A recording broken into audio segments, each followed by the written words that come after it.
suis Jean-Marie Thibault de Saint-Georges-de-Malbaie. Ça, c'est directement au bout de la péninsule gaspésienne, exactement entre Percé et Gaspé. C'est l'est de l'est. Ma job, c'était prof d'histoire parce que je suis historien.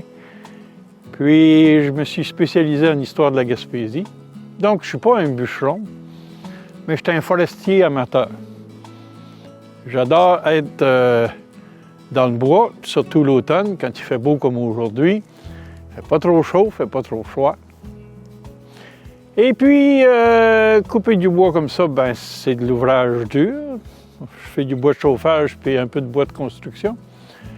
Mais j'ai des chums qui jouent au golf. Ils aiment bien ça. Tant mieux pour eux autres. Ben, ces gens-là, ils payent pour leur activité. Moi, ben, je viens m'amuser ici, puis ça me paye quelque part. Dans une saison, ou dans les deux saisons, parce que disons que l'hiver est parfois un peu long en Gaspésie, malgré le réchauffement climatique, eh bien, je peux consommer à peu près 4, voire peut-être 5 cordes de bois. Qu'est-ce que ça représente? Bon, ben d'abord, il faut s'entendre sur le mot corde de bois. En ville, quand les gens disent une corde de bois, c'est 4 pieds de haut par 8 pieds de long par 16 pouces de large. C'est pas ça, une corde. Ça, c'est, on va appeler ça avec des guillemets, une corde de ville. Si vous allez voir la véritable définition dans un dictionnaire, une corde de bois, c'est une mesure qui est 4 pieds de haut, 4 pieds de large, donc 3 fois 16 pouces, et 8 pieds de long. La vraie corde, donc, c'est 4 par 4 par 8, ce qui équivaut à 3 cordes de ville. Moi, je compte toujours en vraies cordes, donc j'en consomme pas mal du bois. J'ai une vieille maison que j'isole de plus en plus, mais ça me donne entre 4 et 5 cordes de bois. Quand j'étais petit gars, j'allais dans le bois avec mon père, moi et mes frères, des fois mes sœurs aussi. Puis, pendant que mon père coupait le bois de chauffage avec son ciotte, son godin, ben nous autres, on grimpait dans les arbres, puis on se cachait, on s'amusait. On aimait ça, aller dans le bois. Il y avait un gars, là, le deuxième ou troisième voisin chez nous, il montait ses gars avec lui, mais il criait après à la journée pour qu'ils bûchent avec lui, les petits gars. Ça fait qu'aujourd'hui, ces gars-là, ils veulent rien savoir d'aller dans le bois. Puis moi, ben, j'aime bien ça. À la fin des années 60, mon père a fait une crise de cœur. Ça fait que dans ce temps-là, ils n'opéraient pas comme aujourd'hui et tout. Ils ont donné des pilules, ça l'amortissait. Mais il a vécu comme ça assez longtemps. Mais comme il ne pouvait plus faire le bois de chauffage, il est allé acheter une scie mécanique, une Pioneer. Il l'a pris, puis il a dit « Quand Marie », il m'appelait toujours Marie, au lieu de Jean-Marie.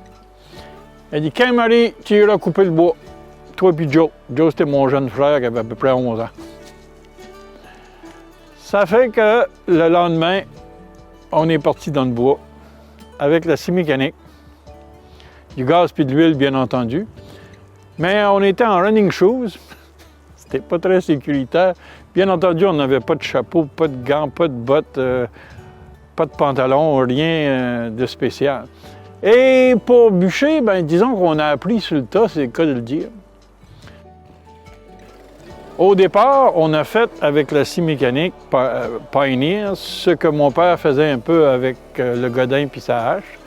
C'est-à-dire qu'avec notre hache, on hatchait un arbre, on faisait une encoche, en bon français.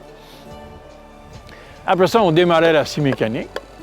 Pendant que moi, je coupais l'arbre à la base, à la botte, mon petit frère poussait dessus. Une fois que l'arbre était à terre, on arrêtait la scie mécanique, on ébranchait l'arbre à la hache, au complet.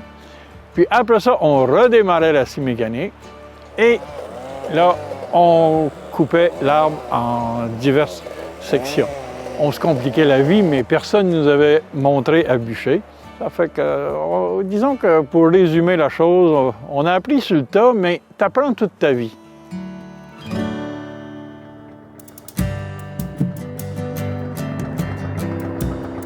Ça, c'est pas un tracteur, ça. Mon vieux chum. J'ai acheté mon 35 il y a pas loin de 20 ans, à Bonaventure. J'ai acheté ça chez les frères Robert. Puis, ça avait été mon rêve pendant très longtemps, puis c'était celui de mon père qui n'avait pas eu. Ça fait que je me suis mis à m'amuser avec ça, puis les premières fois que je suis venu dans le bois, je suis resté pris comme il se doit. Aujourd'hui, c'est pas fréquent que je reste pris avec. Donc, c'est une vieille mécanique de 1963, mais disons que ça va très bien, parce que c'est simple, il n'y a rien d'électronique là-dessus. Même si on m'en offrait un neuf, je ne suis pas sûr que je le changerais pour. Disons que je l'aime bien. Un de mes oncles, Frank Alain, m'a dit une phrase qui m'est restée en mémoire depuis ce temps-là. Il était venu me voir comme ça en forêt. Et puis, j'avais du bois qui n'était pas fameux, du genre sapin. Puis, j'ai dit, j'ai pas du bon bois, c'est pas fameux. Il m'a dit tout simplement, tout bois brûle. Tout bois brûle. Les meilleures essences qu'on peut avoir pour le bois de chauffage, on dit que c'est le chêne puis le hêtre. Mais le chêne puis le hêtre, dans mon coin de Gaspésie, il n'y en a vraiment pas beaucoup. On sait que, par contre, ce qui est excellent aussi, c'est ce qu'on appelle communément du merisier, mais on devrait dire du bouleau jaune, et l'érable. Mais sur la terre de ma belle-sœur où nous sommes, il n'y a pas d'érable, puis il n'y a pas non plus de merisier, de bouleau jaune. Par contre, on est vraiment plongé dans l'épinette noire. L'épinette noire, ce qu'elle a de différent, par exemple, du sapin ou du tremble, ou même de l'épinette commune, c'est qu'elle pousse très, très lentement. Une épinette noire comme celle-ci, là, à cette grosseur-là, elle a peut-être 75 ans. Alors qu'un morceau de sapin ou un morceau de tremble de cette grosseur-là, il y a peut-être 25 ans, tout simplement. L'épinette noire, ça pousse serré, serré, c'est très, très dense. Donc, si tu peux bien le faire sécher, ça te fait un très bon bois de chauffage. C'est pas la qualité numéro A1+, mais disons que c'est de la bonne qualité. Ici, j'ai ma scie que j'aime bien parce que pas trop pesante pour travailler dans ce type de bois, là, du bois pas trop gros. Donc, ça ne sert à rien d'avoir quelque chose d'énorme quand ton bois est de grosseur moyenne. Tu prends une scie de grosseur moyenne. Ça fait quand même plusieurs années que je l'ai. Puis, elle me rend bien service. Sur ma chaîne de scie, on voit du rouge ici. C'est pas du sang. C'est tout simplement qu'à chaque fois que je la lime, je me fais une marque pour, bien entendu, arriver à la même place. Donc, quand tu limes un bord jusqu'à ce que tu reviennes à ta marque. Puis, tu changes ta scie de bord, puis tu limes l'autre bord. Ce qui dépasse à l'arrière, des fois, ça peut être intriguant pour quelqu'un qui ne connaît pas le bois. C'est tout simplement une mesure. D'ici à là, il y a 4 pieds. C'est pour ça que mon bois, je le coupe en 4 pieds. Puis l'année prochaine, quand je vais le couper pour le rentrer à la maison, j'ai 2 coupes à donner. Ça va me donner 3 morceaux de 16 pouces. 3 x 16, ça fait 48, tout simplement. Sur mon tracteur, là aussi, j'ai le minimum. Une chaîne. On dit communément un choker. Tu passes ça autour. Puis tu viens accrocher ça sur ton tracteur. Tu peux facilement tirer un arbre ou même un gros.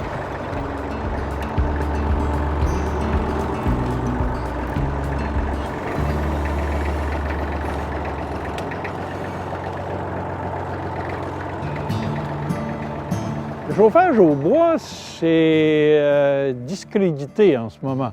Il y a même des villes qui vont l'interdire. En fait, avec les poêles qui existent aujourd'hui, qui sont très performants, ça ne dégage pas une énorme pollution, d'une part. Puis d'autre part, si dans les villes, beaucoup de gens ont des poêles à bois, c'est sûr que ça peut créer un problème. Mais depuis l'aube de l'humanité, l'être humain chauffe au bois, cuisine au bois. Sauf que l'être humain, il n'est pas nécessairement fait pour être parqué dans des grosses villes, dans des quartiers tous collés les uns sur les autres. Dans ces conditions-là, peut-être que ça peut être néfaste. Quand on est en pleine campagne, comme chez moi en Gaspésie, je vois vraiment pas le problème si c'est consommé correctement. La forêt, c'est un peu comme un grand jardin. Tu récoltes. Mais quand tu récoltes, faut pas que tu arraches tout et tu enlèves tout. Moi, je coupe un certain nombre d'arbres. Mais j'en laisse beaucoup plus que ce que je coupe. Là, présentement, je suis au bord du chemin. Ça fait que je vais couper les abords du chemin pour qu'il y ait un peu plus de soleil pour que le chemin puisse sécher correctement chaque année. Mais après ça, quand tu rentres en forêt, bien, tu te fais, comme on dit, des petites trails où tu sors les arbres matures. Donc, une épinette noire comme ça de gros, là, tu peux te permettre parce que sinon, il va tomber pas longtemps après. Tu prends les arbres matures, puis tu peux prendre aussi les arbres que le vent fait tomber à moitié, des trucs du genre.